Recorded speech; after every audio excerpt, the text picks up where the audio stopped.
ये कि unit time में जितना वर्क डन हुआ, ठीक है। तो लिखो द वर्क डन और करके इसी का डिफिनेशन एक लिख लो, the work done in the unit time, the work done in the unit time is called, the work done in the unit time is called power,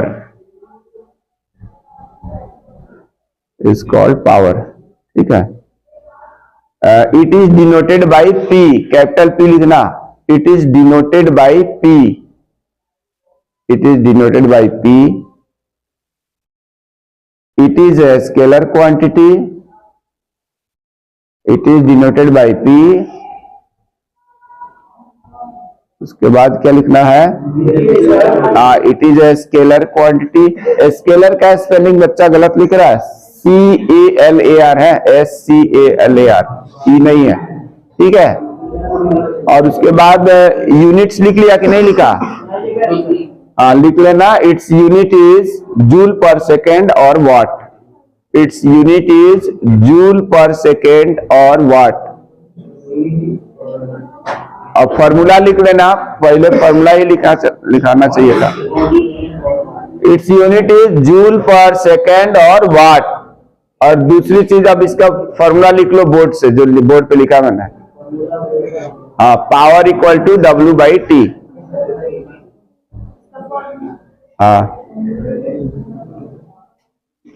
formula लिखने के बाद इसके जो बिगर यूनिट्स हमने कुछ लिख रखा है बोर्ड पर, kilowatt, megawatt, gigawatt, horse power, ये सब जो है लिख लो।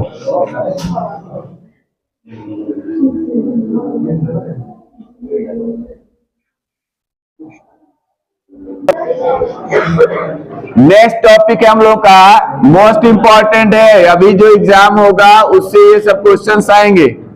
Commercial unit of energy,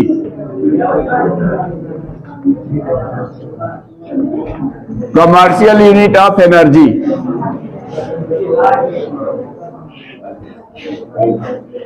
commercial unit of energy क्या होता है, वैसे तो तुम लोग एनर्जी का यूनिट जूल पढ़े हुए हो, ठीक है, लेकिन इसका जो कमर्शियल यूनिट होता है किलोवाट आवर। अब ये H कैपिटल से भी लिखा जाता है, स्मॉल से भी, किसी चीज में भी लिखा हो से कोई दिक्कत नहीं, किलोवाट आवर। अब ये किलोवाट आवर बना कैसे, कहां से आ गया, ठीक है।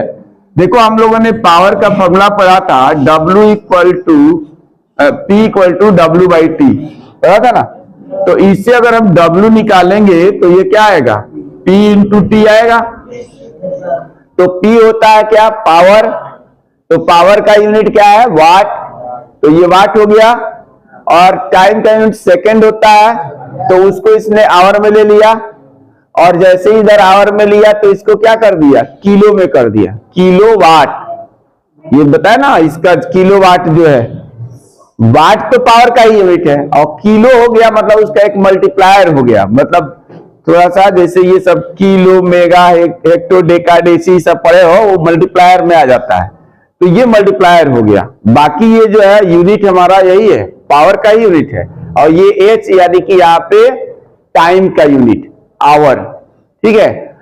कहने का मतलब ये है कि कोई भी इलेक्ट्रिकल या इलेक्ट्रॉनिक अप्लायंस अगर 1 घंटे में, या फिर कोई मशीन भी हो सकता है, 1 घंटे में अगर 1000 वाट एनर्जी कंज्यूम करता है, ये क्या है, किलो मतलब कितना हो गया, 1000 हुआ।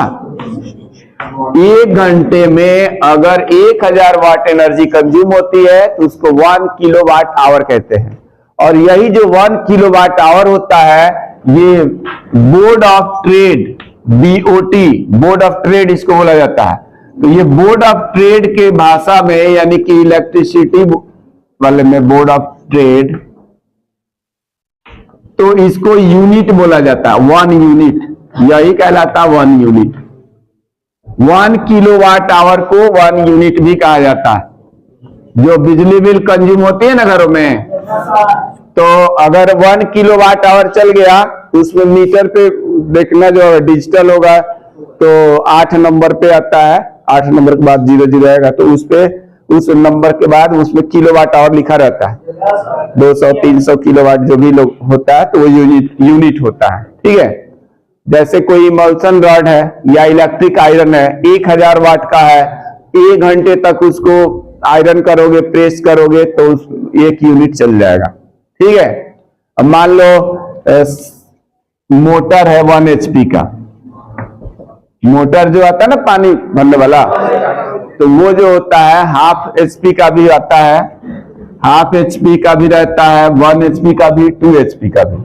तो उसको जो है अगर 1 HP का है तो 1 यूनिट चलाने के लिए कितना टाइम, मतलब कितना देर चलाओगे, मतलब पावर अगर 1 यूनिट का मतलब 1 किलोवाट आवर, तो अगर इसमें दे रखा है कि 1 किलोवाट आवर हमको चलाना है, इसका पावर दे रखा है 1/2 HP, तो समय कितना लगेगा, कितने देर तक उसको चलाओगे तो 1 यूनिट चल जाएगा, निकाल सकते हो।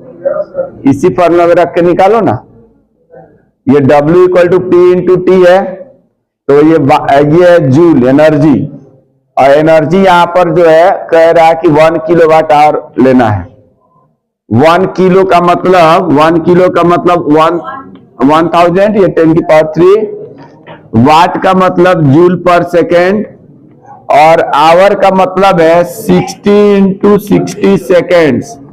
ठीक है, और इक्वल टू यहां पर पावर इसका दिया कितना 1/2 HP, यानी कि 746/2, तो यहां से T निकालना है, निकल जाएगा।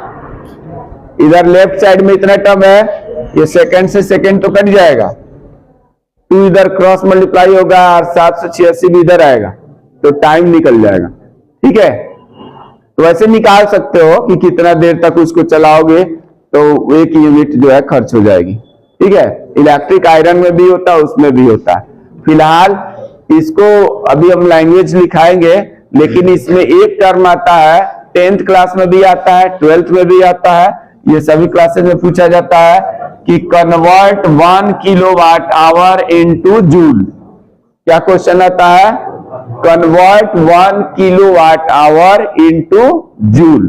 ठीक है, तो कैसे कन्वर्ट करेंगे यहां से बता रहा हूं। 1 kilowatt hour equal to 1 kilo का मतलब अभी मैंने बताया 10⁻³ और वाट का मतलब बताया था कि जूल पर सेकंड को वाट कहा जाता है, और आवर का मतलब बताया था 60 × 60 सेकेंड्स।